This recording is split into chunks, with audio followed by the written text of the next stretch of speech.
Sean bienvenidos a la presentación del número 18 de esta revista, su revista Nota al Pie.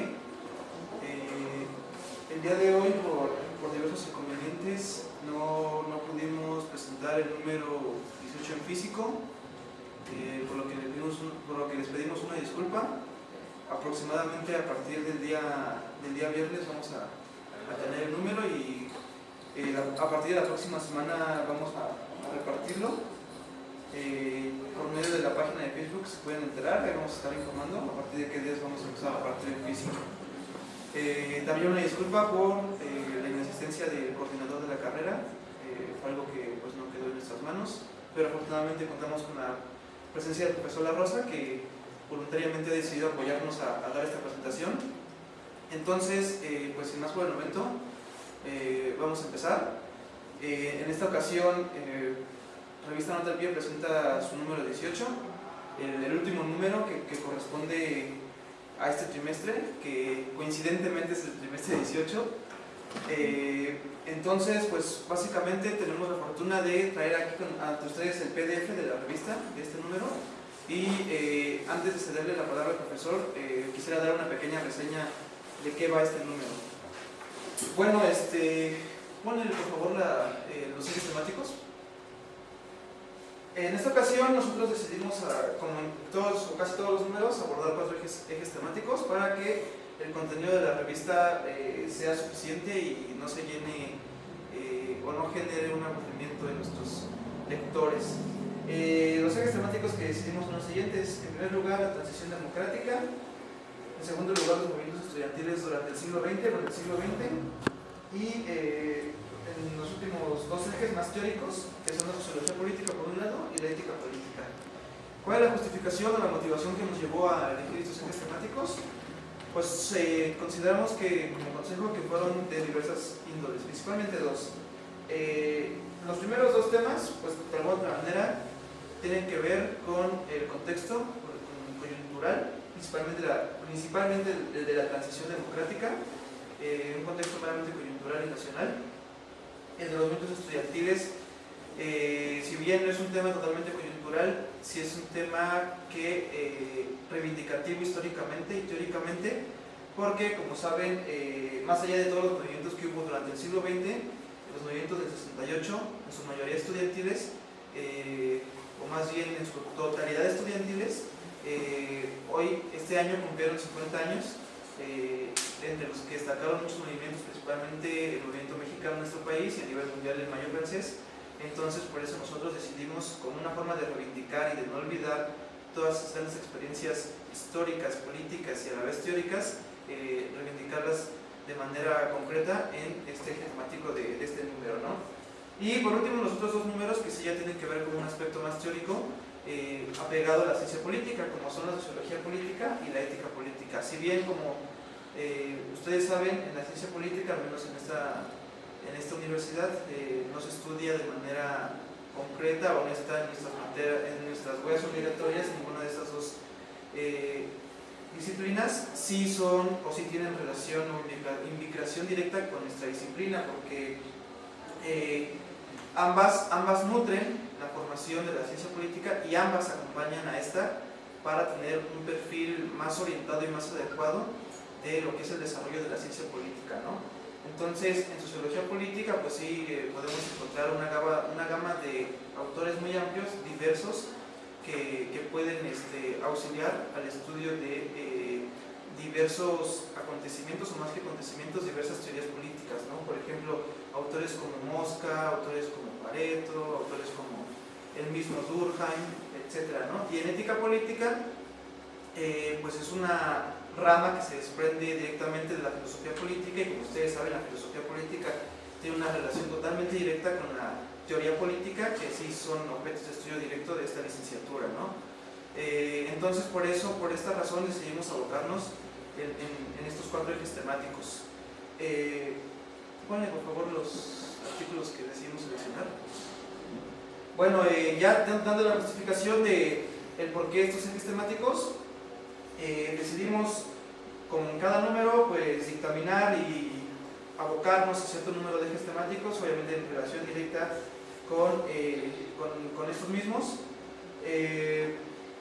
para no hacer más extenso, yo quisiera hablar en específico de tres trabajos que nos enviaron que me parecieron muy importantes.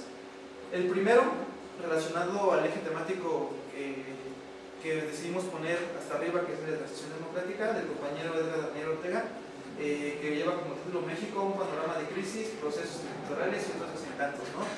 Básicamente, en resumen, este compañero nos habla de lo que fue el proceso electoral pues de este año, pero en relación o dándonos los principales antecedentes en cuestiones jurídicas, en cuestiones electorales que permitieron llevar a cabo este proceso y cómo fue su desarrollo, ¿no?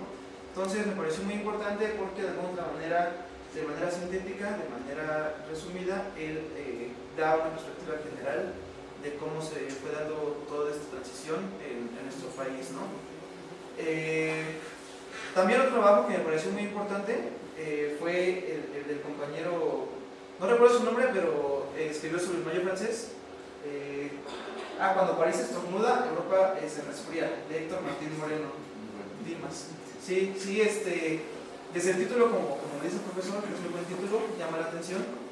Y a mí me pareció muy buen trabajo porque el compañero hace un análisis breve, descriptivo y histórico de lo que fue el Mayo francés, explicando pues todo el contexto que involucró a este gran movimiento estudiantil, personalmente para mí el más importante del año 68, y también explicando asimismo las repercusiones que tuvo en la sociedad francesa post movimiento estudiantil, ¿no? Entonces me pareció muy importante la tesis que él maneja de que el Mayo francés, a diferencia de los demás movimientos estudiantiles que hubo a nivel mundial, sí puso en tela de juicio al Estado, sí se planteó en algún momento la deslocación de este mismo, porque fue un movimiento estudiantil pero que rebasó a los estudiantes.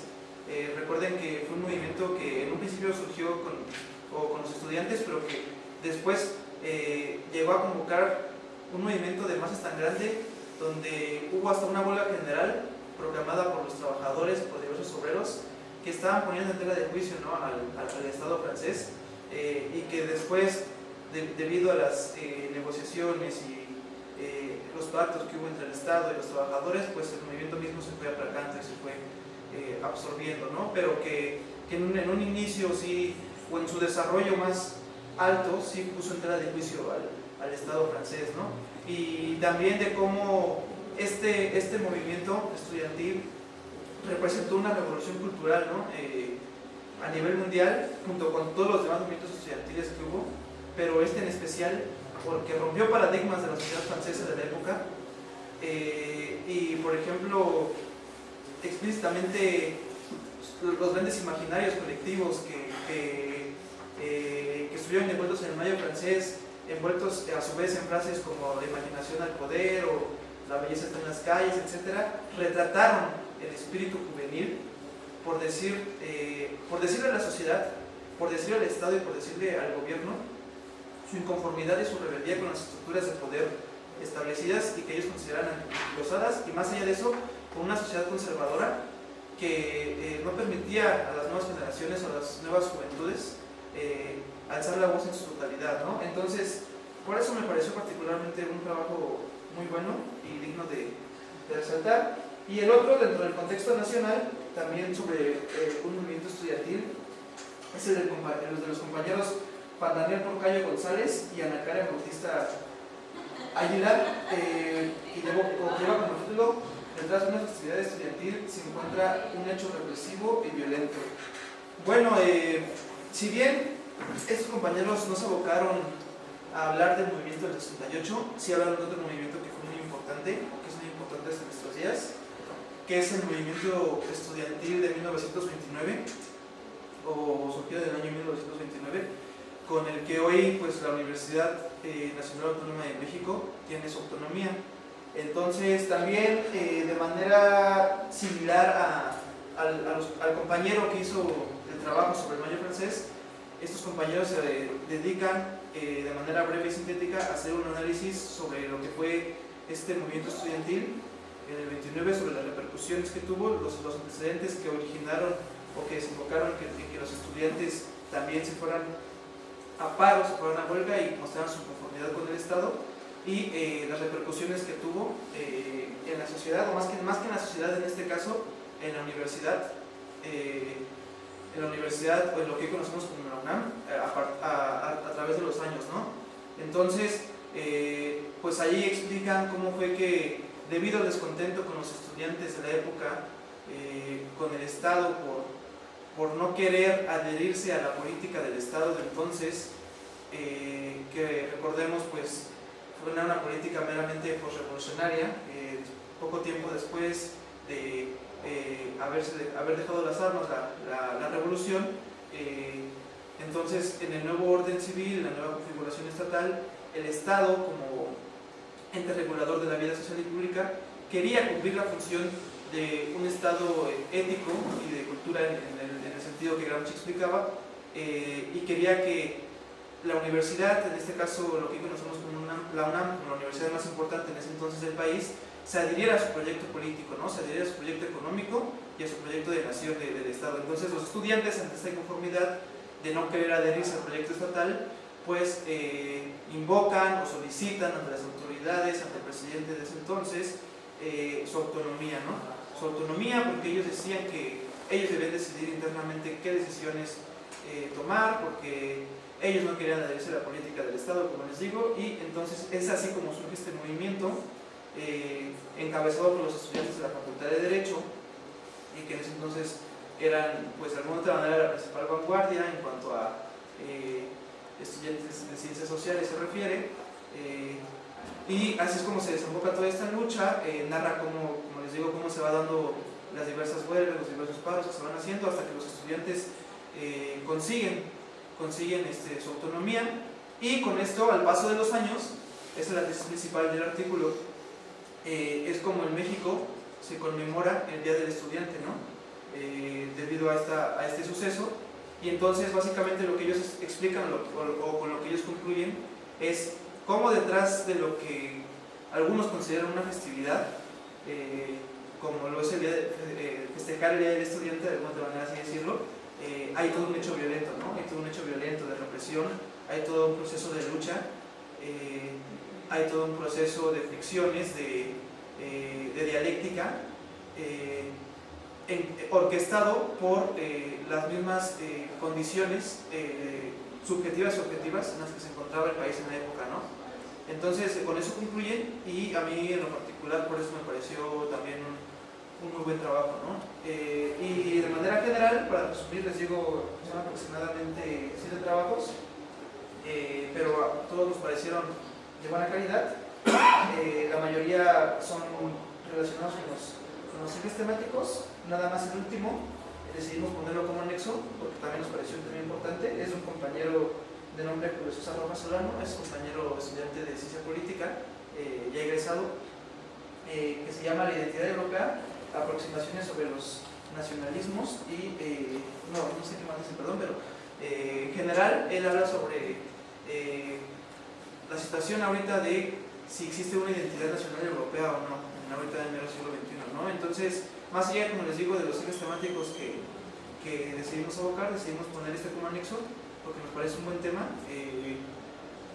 o que desafortunadamente tiene poco de haberse estudiado en la ciencia política, ¿no? Y como saben, parte de esta revista es aportar nuevos conocimientos inexistentes hasta ahora en la ciencia política, ¿no? Entonces, básicamente, estos son los trabajos que decidimos seleccionar, y yo quiero terminar hablando sobre un pequeño escrito que decidimos hacer como consejo sobre lo que han sido para nosotros estos 6 años de la revista Nota al Pie. Por favor, si puedes poner la parte de a 10 años de distancia.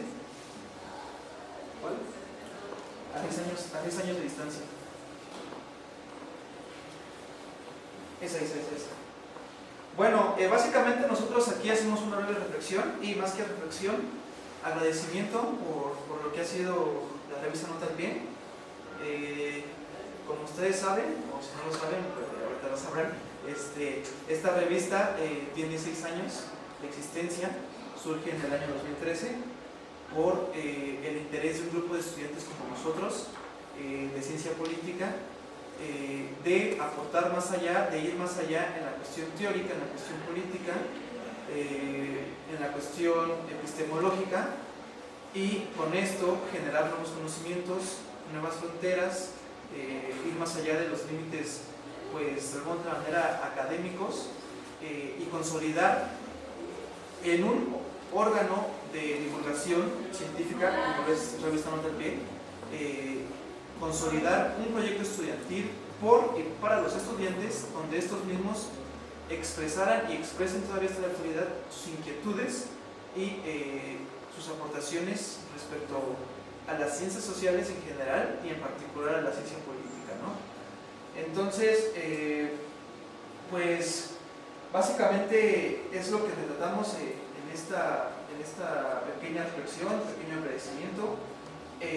Nosotros creemos que cuestiones como la chispa intelectual, como la reflexión, como el análisis, como el cuestionamiento de los conocimientos existentes, como la aportación de nuevos conocimientos, como la representación de teorías, como, no sé, muchos fenómenos o muchas áreas que algunas veces parecieran quedar vacías, o no vacías, pero sí incluso entre nosotros como estudiantes en nuestra formación como politólogos. Nosotros creemos que todas estas áreas y todas estas aportaciones son las que le han dado vida a Nota al Pie, son las que le han hecho fortalecer, y son las mismas que, a pesar de todas las dificultades, han hecho salir adelante el proyecto, ¿no? Entonces, pues yo quiero concluir agradeciéndoles a ustedes por sus colaboraciones, por sus aportaciones. Como dice la misma carta, la misma reflexión, nosotros siempre hemos dicho que con sus críticas y con sus aportaciones todo, y sin estas pues nada, porque sin estas la revista no tiene razón de ser ni de existir. Entonces pues gracias por todas estas aportaciones, como les digo, y esperamos que la revista pues siga en pie, ¿no? Siga en pie, como les digo, con todas las dificultades, y que porque no ha sido un proyecto fácil, nada fácil, porque tenemos la fortuna de contar con el apoyo de la coordinación, y porque pues principalmente, sobre todo por nosotros, por los estudiantes, que somos los que estamos en proceso de formación, ¿no? Dicen que por la universidad solamente se pasa una vez, entonces pues hay que aprovechar la estancia y hay que aprovechar la oportunidad de estos órganos, ¿no? Que finalmente son gratuitos, que finalmente son de difusión editorial y son de aprendizaje académico, que es lo que nosotros necesitamos como politólogos, ¿no? Entonces era lo que yo tenía que decir al respecto. Muchas gracias de nuevo, y les cedo la palabra al profesor Manuel Rosa para que nos dé su opinión.